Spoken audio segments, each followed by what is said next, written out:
Capítulo 10.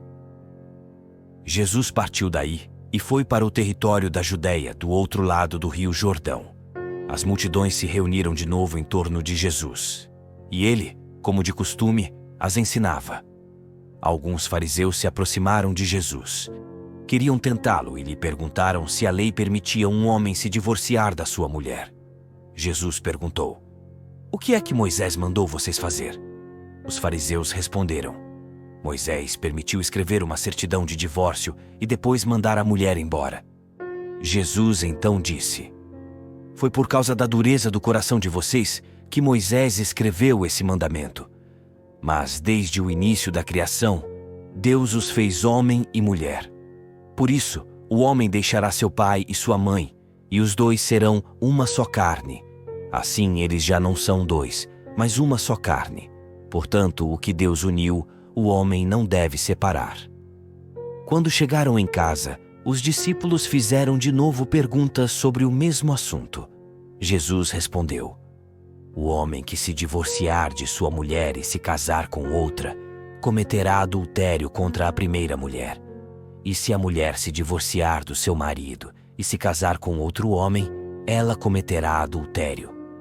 Depois disso, alguns levaram crianças para que Jesus tocasse nelas. Mas os discípulos as repreendiam. Vendo isso, Jesus ficou zangado e disse: "Deixem as crianças vir a mim. Não lhes proíbam, porque o reino de Deus pertence a elas. Eu garanto a vocês, quem não receber como criança o reino de Deus, nunca entrará nele." Então Jesus abraçou as crianças e abençoou-as, pondo as mãos sobre elas. Quando Jesus saiu de novo a caminhar, um homem foi correndo, ajoelhou-se diante dele e perguntou: "Bom mestre, que devo fazer para herdar a vida eterna?" Jesus respondeu: "Por que você me chama de bom? Só Deus é bom e ninguém mais. Você conhece os mandamentos: não mate, não cometa adultério, não roube, não levante falso testemunho, não engane, honre seu pai e sua mãe." O homem afirmou: "Mestre, desde jovem tenho observado todas essas coisas." Jesus olhou para ele com amor e disse: "Falta só uma coisa para você fazer. Vá, venda tudo, dê o dinheiro aos pobres, e você terá um tesouro no céu. Depois venha e siga-me." Quando ouviu isso, o homem ficou abatido e foi embora cheio de tristeza, porque ele tinha muitas propriedades. Jesus então olhou em volta e disse aos discípulos: "Como é difícil para os ricos entrar no reino de Deus." Os discípulos se admiraram com o que Jesus disse, mas ele continuou: "Meus filhos, como é difícil entrar no reino de Deus. É mais fácil passar um camelo pelo buraco de uma agulha do que um rico entrar no reino de Deus." Os discípulos ficaram muito espantados quando ouviram isso e perguntavam uns aos outros: "Então, quem pode ser salvo?" Jesus olhou para os discípulos e disse: "Para os homens isso é impossível, mas não para Deus. Para Deus tudo é possível." Pedro começou a dizer a Jesus: "Eis que nós deixamos tudo e te seguimos." Jesus respondeu: "Eu garanto a vocês, quem tiver deixado casa, irmãos, irmãs, mãe, pai, filhos, campos, por causa de mim e da boa notícia, vai receber 100 vezes mais. Agora, durante esta vida, vai receber casas, irmãos, irmãs, mães, filhos e campos, junto com perseguições. E no mundo futuro, vai receber a vida eterna. Muitos que agora são os primeiros serão os últimos, e muitos que agora são os últimos serão os primeiros." Jesus e os discípulos estavam a caminho, subindo para Jerusalém. Jesus ia na frente. Os discípulos estavam espantados, e aqueles que iam atrás estavam com medo. Jesus chamou de novo os 12 à parte e começou a dizer-lhes o que estava para acontecer com ele. "Eis que estamos subindo para Jerusalém, e o Filho do Homem vai ser entregue aos chefes dos sacerdotes e aos doutores da lei.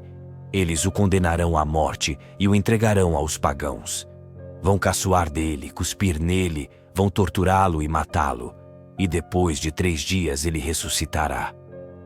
Tiago e João, filhos de Zebedeu, foram a Jesus e lhe disseram: Mestre, queremos que faças por nós o que vamos te pedir. Jesus perguntou: O que vocês querem que eu lhes conceda? Eles responderam: Quando estiveres na glória, deixa-nos sentar um à tua direita e outro à tua esquerda. Jesus então lhes disse: Vocês não sabem o que estão pedindo. Por acaso vocês podem beber o cálice que eu vou beber? Podem ser batizados com o batismo com que eu vou ser batizado? Eles responderam: Podemos. Jesus então lhes disse: Vocês vão beber o cálice que eu vou beber e vão ser batizados com o batismo com que eu vou ser batizado. Mas não depende de mim conceder o lugar à minha direita ou esquerda. É Deus quem dará esses lugares àqueles para os quais Ele preparou. Quando os outros 10 discípulos ouviram isso, começaram a ficar com raiva de Tiago e João. Jesus chamou-os e disse: Vocês sabem, aqueles que se dizem governadores das nações têm poder sobre elas e os seus dirigentes têm autoridade sobre elas. Mas entre vocês não deverá ser assim. Quem de vocês quiser ser grande deve tornar-se o servidor de vocês, e quem de vocês quiser ser o primeiro deverá tornar-se o servo de todos. Porque o Filho do Homem não veio para ser servido. Ele veio para servir e para dar a sua vida como resgate em favor de muitos. Chegaram a Jericó. Jesus saiu de Jericó junto com seus discípulos e uma grande multidão. Na beira do caminho havia um cego que se chamava Bartimeu, o filho de Timeu. Estava sentado, pedindo esmolas. Quando ouviu dizer que era Jesus Nazareno que estava passando, o cego começou a gritar: Jesus, filho de Davi, tem piedade de mim! Muitos o repreenderam e mandaram que ficasse quieto. Mas ele gritava mais ainda: Filho de Davi, tem piedade de mim! Então Jesus parou e disse: Chamem o cego! Eles chamaram o cego e disseram: Coragem, levante-se, porque Jesus está chamando você. O cego largou o manto, deu um pulo e foi até Jesus. Então Jesus lhe perguntou: O que você quer que eu faça por você? O cego respondeu: Mestre, eu quero ver de novo. Jesus disse: Pode ir, a sua fé curou você. No mesmo instante, o cego começou a ver de novo e seguia Jesus pelo caminho. Capítulo 11. Jesus e seus discípulos se aproximaram de Jerusalém diante de Betfagé e de Betânia, perto do Monte das Oliveiras. Então Jesus enviou 2 discípulos, dizendo: Vão até o povoado que está na frente de vocês, e logo que vocês entrarem aí, vão encontrar amarrado um jumentinho que nunca foi montado. Desamarrem o animal e tragam aqui. Se alguém lhes falar: Por que estão fazendo isso? Digam: O Senhor precisa dele, mas logo o devolverá. Então eles foram e encontraram um jumentinho amarrado, do lado de fora, na rua, junto de uma porta, e o desamarraram. Algumas pessoas que aí estavam disseram: O que vocês estão fazendo desamarrando o jumentinho? Os discípulos responderam como Jesus havia dito, e então permitiram que fizessem isso. Então levaram o jumentinho a Jesus, colocaram os próprios mantos sobre ele e Jesus montou. E muitas pessoas estenderam seus mantos pelo caminho. Outros puseram ramos que haviam apanhado nos campos. Os que iam na frente e os que seguiam gritavam: Hosana! Bendito aquele que vem em nome do Senhor! Bendito seja o reino que vem, o reino de nosso pai Davi! Hosana no mais alto do céu! Jesus entrou em Jerusalém, no templo, e olhou tudo ao redor. Mas, como já era tarde, saiu para Betânia com os 12. No dia seguinte, quando voltavam de Betânia, Jesus sentiu fome. Viu de longe uma figueira coberta de folhas e foi até lá ver se encontrava algum fruto. Quando chegou perto, encontrou somente folhas, pois não era tempo de figos. Então Jesus disse à figueira: Que ninguém mais coma de seus figos. E os discípulos escutaram o que ele disse. Chegaram a Jerusalém. Jesus entrou no templo e começou a expulsar os que vendiam e os que compravam no templo. Derrubou as mesas dos cambistas e as cadeiras dos vendedores de pombas. Ele não deixava ninguém carregar nada através do templo. E ensinava o povo, dizendo: Não está nas Escrituras: Minha casa será chamada casa de oração para todos os povos. No entanto, vocês fizeram dela uma toca de ladrões. Os chefes dos sacerdotes e os doutores da lei ouviram isso e começaram a procurar um modo de matá-lo. Mas tinham medo de Jesus, porque a multidão estava maravilhada com o ensinamento dele. Ao entardecer, Jesus e os discípulos saíram da cidade. Na manhã seguinte, Jesus e os discípulos, passando, viram a figueira que tinha secado até a raiz. Pedro lembrou-se e disse a Jesus: "Olha, mestre, a figueira que amaldiçoaste secou."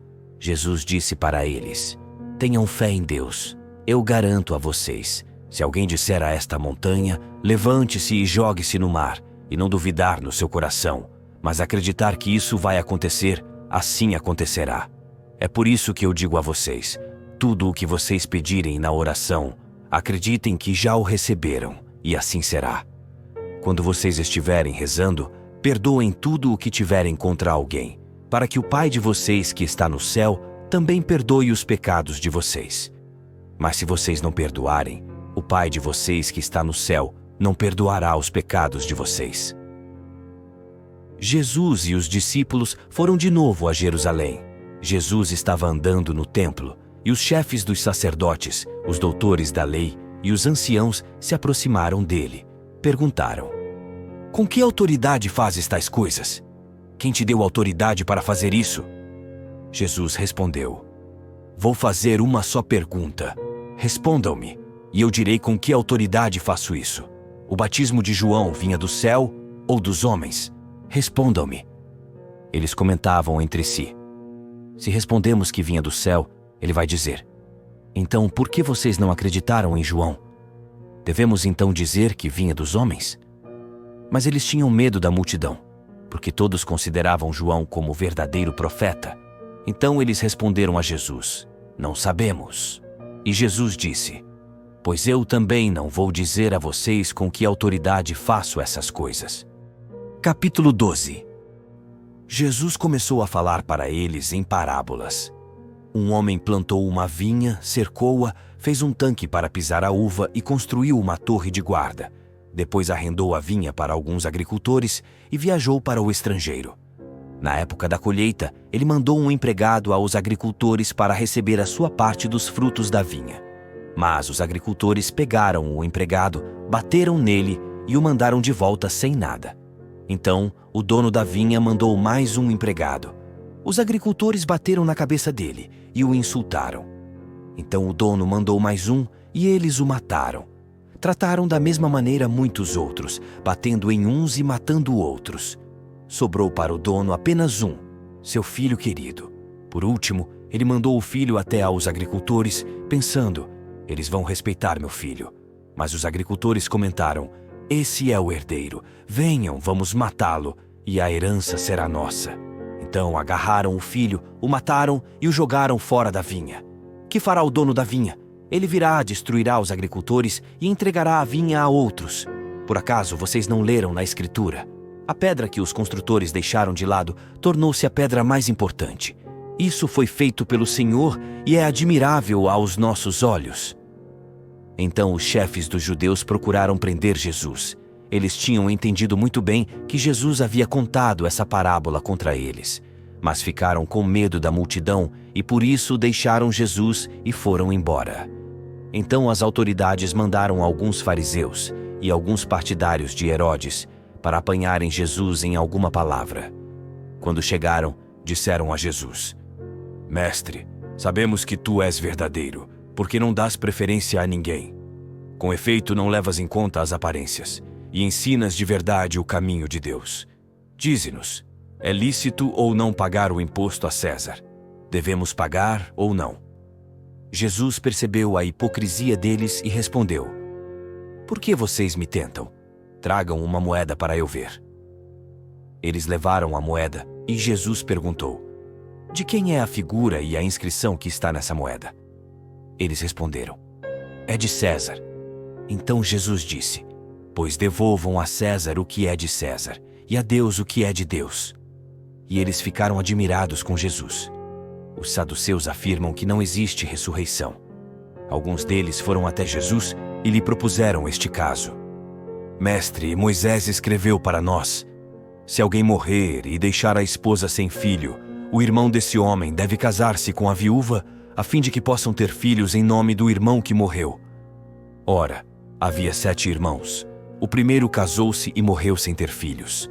O segundo casou-se com a viúva e morreu sem ter filhos. A mesma coisa aconteceu com o terceiro, e nenhum dos 7 teve filhos. Por último, morreu também a mulher. Na ressurreição, quando eles ressuscitarem, de quem ela será? Todos os 7 se casaram com ela. Jesus respondeu: Vocês estão enganados, porque não conhecem as Escrituras nem o poder de Deus. Com efeito, quando os mortos ressuscitarem, os homens e as mulheres não se casarão, pois serão como os anjos do céu. E quanto ao fato de que os mortos vão ressuscitar, vocês não leram no livro de Moisés a passagem da sarça ardente? Deus falou a Moisés: Eu sou o Deus de Abraão, o Deus de Isaque e o Deus de Jacó. Ora, ele não é Deus de mortos, mas de vivos. Vocês estão muito enganados. Um doutor da lei estava aí e ouviu a discussão. Vendo que Jesus tinha respondido bem, aproximou-se dele e perguntou: Qual é o primeiro de todos os mandamentos? Jesus respondeu: O primeiro mandamento é este: Ouça, ó Israel, o Senhor nosso Deus é o único Senhor. E ame ao Senhor seu Deus com todo o seu coração, com toda a sua alma, com todo o seu entendimento e com toda a sua força. O segundo mandamento é este: ame ao seu próximo como a si mesmo. Não existe outro mandamento mais importante do que esses 2. O doutor da lei disse a Jesus: Muito bem, mestre. Como disseste, ele é, na verdade, o único Deus, e não existe outro além dele. E amá-lo de todo o coração, de toda a mente e com toda a força, e amar o próximo como a si mesmo, é melhor do que todos os holocaustos e do que todos os sacrifícios. Jesus viu que o doutor da lei tinha respondido com inteligência e disse: Você não está longe do reino de Deus. E ninguém mais tinha coragem de fazer perguntas a Jesus. Jesus ensinava no templo dizendo: Como é que os doutores da lei falam que o Messias é filho de Davi? O próprio Davi, movido pelo Espírito Santo, falou: O Senhor disse ao meu Senhor: Sente-se à minha direita, até que eu ponha seus inimigos debaixo de seus pés. Portanto, o próprio Davi chama o Messias de Senhor. Como é que ele pode então ser seu filho? E uma grande multidão o escutava com gosto. E Jesus continuava ensinando: Tenham cuidado com os doutores da lei. Eles gostam de andar com roupas compridas, de ser cumprimentados nas praças públicas, gostam dos primeiros lugares nas sinagogas e dos lugares de honra nos banquetes. No entanto, exploram as viúvas e roubam suas casas, e para disfarçar fazem longas orações. Por isso eles vão receber uma condenação mais severa. Jesus estava sentado diante do tesouro do templo e olhava a multidão que depositava moedas no tesouro. Muitos ricos depositavam muito dinheiro. Então, chegou uma viúva pobre e depositou 2 pequenas moedas que valiam uns poucos centavos. Então Jesus chamou os discípulos e disse: Eu garanto a vocês, essa viúva pobre depositou mais do que todos os outros que depositaram moedas no tesouro, porque todos depositaram do que estava sobrando para eles. Mas a viúva, na sua pobreza, depositou tudo o que tinha, tudo o que possuía para viver.